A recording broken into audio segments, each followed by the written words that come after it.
သူဒီချမိတ်ဆွေများလုံးပဲမင်္ဂလာပါရှင်ဒီနေ့ညမှာပြပြပေးသွားမှာတော့17လပိုင်း20ရက်နေ့ညနေပိုင်းအတွက်ဒုတိယကဏ္ဍများကိုပြပြပေးသွားမှာဖြစ်ပါတယ်ရှင်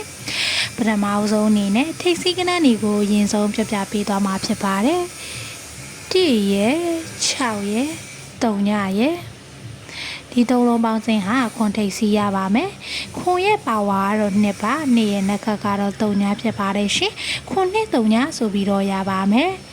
ဒုတိယတစ်ပင်မှာဆိုရင်တော့9ရယ်4ရယ်9ရယ်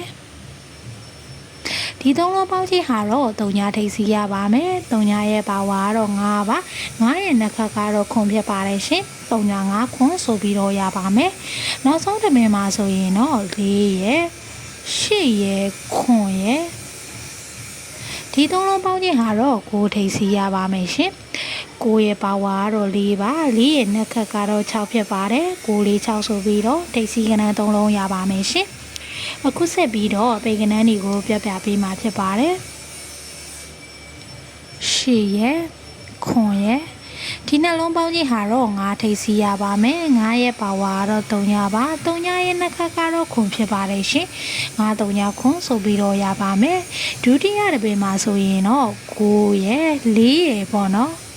ဒီနှလုံးပေါင်းကြီးဟာတော့3ထိပ်စီးရပါမယ်3ရဲ့ပါဝါကတော့8ပါ8ရဲ့နှက်ခတ်ကတော့1ဖြစ်ပါတယ်ရှင်3 8 1ဆိုပြီးတော့ရပါမယ်နောက်ဆုံးတစ်ပင်ကိုကြည့်မယ်ဆိုရင်တော့1ရဲ့8ရဲ့ဒီနှလုံးပေါင်းကြီးမှာတော့9ထိပ်စီးရပါမယ်9ရဲ့ပါဝါကတော့4ပါ4ရဲ့နှက်ခတ်ကတော့2ဖြစ်ပါတယ်ရှင်9 4 2ဆိုပြီးတော့အပိတ်ကဏ္ဍ3လုံးရပါမယ်ရှင်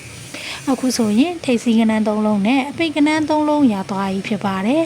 20ရက်နေ့ညနေပိုင်းအတွက်ဒုတိထိုးခွင့်များကိုပြပြပေးပါမယ်ရှင်9ရဲ့9ရဲ့9ရဲ့ပေါ့နော်49ရဲ့44ရဲ့44ရဲ့69ရဲ့64ရဲ့62ရဲ့ဆိုပြီးတော့ဒီကဏ္ဍ9ခွဲရပါမယ်ရှင်ဒီကဏ္ဍလေးတွေကနေပြီးတော့ချမိတ်ဆွေတို့ကျန်တဲ့ကဏ္ဍလေးတွေကိုအဖွင့်နေညနေပိုင်းမှာကန်ဆယ်နိုင်ပါတယ်ရှင်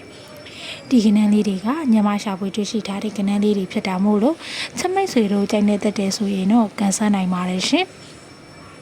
ချမိတ်ဆွေများအားလုံး20ရက်နေ့အဖွင့်နေညနေပိုင်းမှာကန်ကောင်းကြပါစေရှင်အားလုံးကိုကျေးဇူးတင်ပါတယ်